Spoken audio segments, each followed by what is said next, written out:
شروع اللہ کا نام لے کر جو بڑا مہربان نہایت رحم والا ہے۔ اگر تو حقیقت زندگی کا تصور ہمارے سامنے واضح رہے، جس کو علامہ اقبال نے کہا ہے خوبصورتی کے ساتھ، تو اسے پیمانہ امروز و فردا سے نہ ناپ، جاویداں پہم دواں ہر دم جواں ہے زندگی۔ یہ جو اللہ کی خلاقی کا نقطہ عروج ہے انسان، کلائمیکس آف ہز کریشن،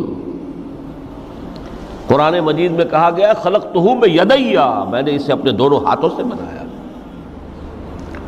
وَلَقَدْ كَرَّمْنَا بَنِي آدَمَ وَحَمَلْنَاهُمْ فِي الْبَرِّ وَالْبَحْرِ وَرَزَقْنَاهُمْ مِنَ الطَّيِّبَاتِ وَفَضَّلْنَاهُمْ عَلَىٰ كَثِيرٍ مِّمَّنْ خَلَقْنَا تَفْضِيلًا۔ یہ اس کی شان ہے، اس کے بارے میں دو جگہ فرمایا فَإِذَا سَوَّيْتُهُ وَنَفَخْتُ فِيهِ مِن رُوحِي۔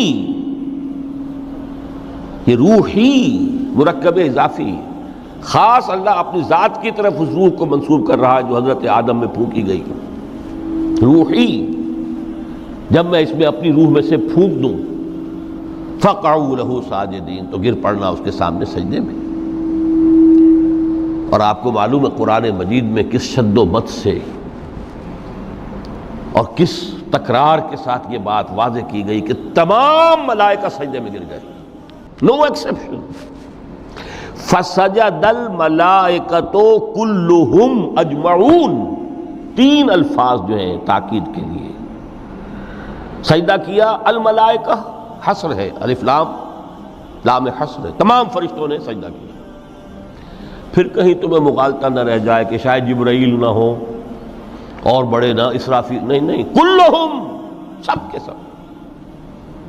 پھر مزید کہیں تمہیں شبہ نہ رہ جائے اجمعون، سب نے سجدہ کیا۔ وہ انسان جو ہے اس کی زندگی یہ 30 35 40 50 60 70 80 برس نہیں ہے، اس کی زندگی بہت طویل ہے، بہت طویل ہے۔ میں آج اس حیات انسانی کے دو پہلو تو وہ ہیں جو اکثر لوگوں کے علم میں ہیں، حیات دنیاوی یعنی دنیا میں پیدائش سے لے کر موت تک، یہ ایک وقفہ ہے۔ پھر یہ کہ اس کے بعد حیات اخروی ہے جس کا آغاز ہو جائے گا عالم برزخ سے، پھر بعث بعد الموت ہے، پھر حیات اخروی، یہ سب جانتے ہیں۔ لیکن یہ کہ اس دنیا میں آنے سے پہلے بھی ہم ایک زندگی گزار آئے ہیں، اور بدقسمتی سے اس کا تصور بہت کم لوگوں کو حاصل ہے۔ اور عہد حاضر کے جو ریشنلسٹ قسم کے عقلیت زدہ میں کہتا ہوں انہیں، یا عقلیت گزیدہ، عقلیت سے ڈسے ہوئے لوگ، وہ ان چیزوں سے ابا کرتے، دور بھاگتے ہیں۔ ہماری پہلی تخلیق ہوئی تھی عالم ارواح میں، الارواح جنود مجندہ، لشکروں کے لشکر تھے۔ آدم سے لے کر آخری انسان جو دنیا میں پیدا ہوگا قیامت تک، سب کی ارواح عالم ارواح میں پیدا کر دی گئی۔ وہاں عہد لیا گیا الست بربکم قالوا بلا، کیا میں تمہارا رب نہیں ہوں، مالک نہیں ہوں؟ ہم سب نے عہد کیا تھا، کیوں نہیں؟ شہید نہ، ہم گواہ۔ یہ عہد الست، اور ظاہر بات ہے کہ عہد جو ہوتا ہے جب تک انسان کو اپنی ذات کا شعور نہ ہو، خود شعوری نہ ہو۔ آپ دنیا میں معاہدہ کرتے ہیں تو کہتے ہیں کہ بقائمی ہوش و حواس میں یہ عہد کر رہا ہوں، معاہدہ کر رہا ہوں، تو ظاہر بات ہے کہ اس وقت ہم تھے اور ہوش و حواس کے ساتھ تھے، خود شعوری کے ساتھ تھے، لیکن صرف ارواح تھی، جسد نہیں تھے۔ اور یہی ہے وہ مقام جس کے بارے میں حضور نے سے جب پوچھا گیا کہ متى وجبت لک النبوۃ یا رسول اللہ کے رسول آپ کو نبوت کب ملی؟ تو آپ نے فرمایا والآدم بین الماء والطین، ابھی آدم کا حیولہ جو ہے ابھی گارا گوندھ ہی رہا تھا، پانی اور گارے کے درمیان ہی تھے آدم، کہ میں اس وقت بھی نبی تھا۔ عالم خلق کا ابھی آغاز نہیں ہوا، ابھی عالم ارواح میں بھی جو تمام ارواح ہیں وہ اپنی امتیازی شان کے ساتھ ہیں۔ روح محمدی صلی اللہ علیہ وسلم جس سے اگر نور محمدی کہیں تو غلط نہیں ہے، اس لیے کہ ارواح کا جو مادہ تخلیق ہے وہ نور ہے، جیسے فرشتوں کا مادہ تخلیق نور ہے۔ مسلم شریف میں حضرت عائشہ صدیقہ رضی اللہ تعالی عنہ سے روایت موجود ہے، اللہ نے فرشتوں کو نور سے پیدا کیا۔ روح، فرشتے روح ہیں، ارواح ہیں، روح القدس، روح الامین، اور ارواح انسانیہ بھی روح ہے، یہ سب ان کا مادہ تخلیق نور ہے۔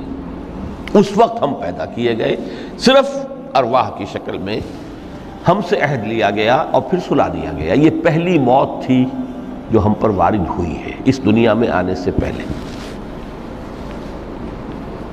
اس لیے کہ سورہ مومن کی ایک آیت میں فرمایا گیا ہے کہ جہنم میں لوگ جو ہیں فریاد کریں گے، ربنا امتنا اثنتین واحییتنا اثنتین فاعترفنا بذنوبنا فہل الی خروج من سبیل۔ اے اللہ تو نے ہمیں 2 مرتبہ مارا، 2 مرتبہ زندہ کیا، تو اب 1 مرتبہ اور صحیح، کہ یہاں سے نکلنے کا بھی کوئی راستہ ہے کہ نہیں؟ اتنے مراحل سے تو ہمیں لے کر آیا ہے، ایک مرحلہ اور سی۔ تو یہ 2 موتیں کون سی ہیں؟ پہلی موت وہ تھی جب ارواح کو موت کی نیند سلا دیا گیا۔ پھر عالم خلق، جسے آج سائنٹسٹ کہتے ہیں، جس کا نقطۂ آغاز ہے بگ بینگ، عالم ارواح اس سے پہلے کی شے ہے، اس تک سائنس نہیں پہنچ سکتی، وہ سائنس سے ماورا ہے۔ لیکن جہاں سے سائنس شروع ہوتی ہے وہ عالم خلق کا آغاز ہے، بگ بینگ سے۔ وہ پھر مختلف مراحل، تنزل کے مراحل بھی آئے، ارتقاء کا مرحلہ بھی آیا، تفصیل میں جانے کا موقع نہیں ہے۔ بہت سے تنزلات کے مراحل اور بہت سے ارتقاء کے مراحل طے کر کے آدم تیار ہوا ہے۔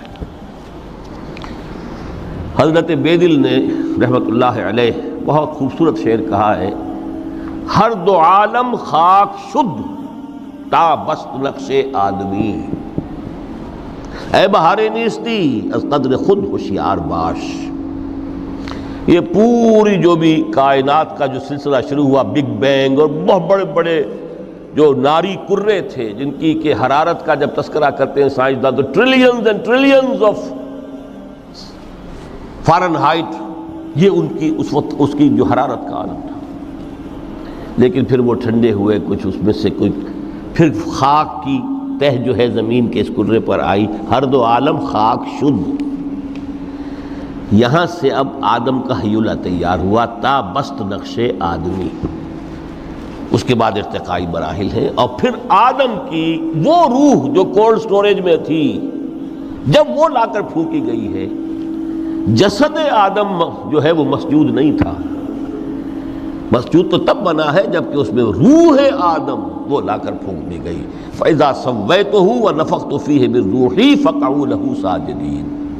یہاں سے حیات دنیاوی کا آغاز ہو گیا۔ پھر وہ سلسلہ تناسل ہے، آدم اور حوا کی نسل میں سے ہر بچہ 4 ماہ کے بعد جب اس کا ایک حیولہ رحم مادر میں تیار ہو جاتا ہے، حدیث ہے متفق علیہ عبداللہ ابن مسعود سے رضی اللہ تعالی عنہ، اور جس کے اندر آغاز میں وہ کہتے ہیں کہ حضور نے ہمیں یہ بتایا، وَهُوَ الصَّادِقُ الْمَصْدُوقُ، دیکھنا تم کہیں شک میں نہ پڑ جانا، محمد کون ہے؟ الصادق المصدوق، جو سچے ہیں، جن کی سچائی کی اللہ گواہی دیتا ہے، کہ رحم مادر میں 40 دن تم نطفے کی شکل میں ہوتے ہو، پھر 40 دن علقہ کی شکل میں ہوتے ہو، پھر 40 دن تو مضغہ کی شکل میں ہوتے ہو، پھر اللہ تعالیٰ فرشتے کو بھیجتا ہے جو اس میں روح پھونکتا ہے۔ وہی عمل جو آدم کے جسد حیولہ کے ساتھ ہوا تھا، ہر ابن آدم اور بنت آدم کے لیے وہی عمل ہے کہ جو رحم مادر میں 4 مہینے کے بعد دہرایا جاتا ہے۔ یہاں سے حیات دنیاوی شروع ہوئی، پھر موت، یہ دوسری موت ہے۔ اب پہلی موت تو وہ تھی، لیکن دوسری موت یہاں سیپریشن ہو جائے گی۔ جو زمین سے آیا تھا تخلیقی مادہ، وہ جسم میں گیا، جسم زمین میں گیا، گل سڑ کر ختم ہوا۔ جو وہاں سے روح آئی تھی وہ اس زمینی وجود کا جو لب لباب ہے، جان، نفس، اس کو لے کر اپنے ساتھ، اور وہ جائے گی عالم بالا کو۔ پھر یہ ایک وقفہ ہے، پھر بعث بعد الموت ہے. تو احیا بھی دو ہو گئے. ایک مرتبہ پہلی موت کے بعد زندہ کیا اس عالم میں، آنکھ کھلی اس عالم میں ہماری، یہ پہلا احیا تھا. کیف تکفرون باللہ وکنتم امواتا فاحیاکم ثم یمیتکم ثم یحییکم ثم الیہ ترجعون. دوسرا احیا وہ ہوگا قیامت کے دن، بعث بعد الموت، اور پھر اس کے بعد وہ زندگی ابدی زندگی ہے، ہمیشہ کی.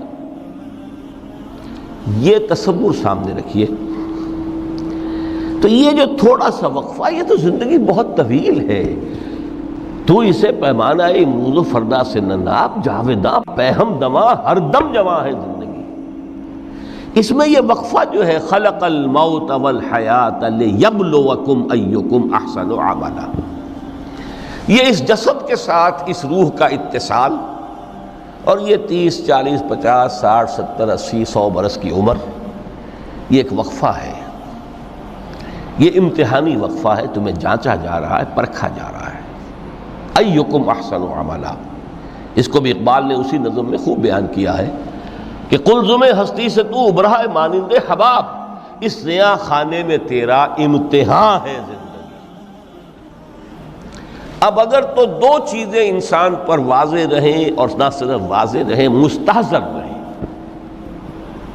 واضح تو ہو جاتی ہے ایک چیز، پھر آدمی بھول جاتا ہے، تو کوئی فائدہ نہیں دیتا اس کے. مستحضر ایک یہ کہ اصل زندگی آخرت کی زندگی ہے، طویل ہے.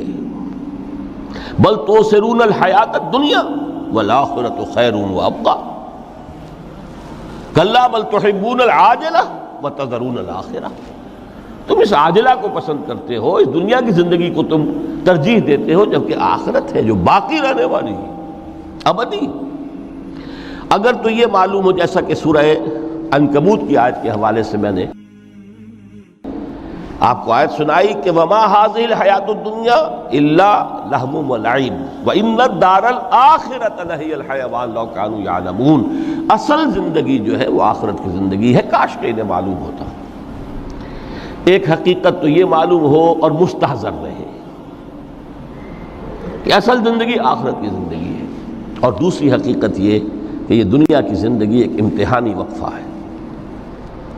قلزم ہستی سے تو ابھرا ہے مانند حباب، اس زیاں خانے میں تیرا امتحان ہے زندگی. یہ مستحضر رہے تو اس کا نتیجہ کیا نکلے گا؟ انسان دنیا پرست نہیں بنے گا. متاع ہے دنیا، برتنے کی چیز ہے. وما هذه الحیات الدنیا الا متاع، برتنے کی چیز ہے، برتو اسے.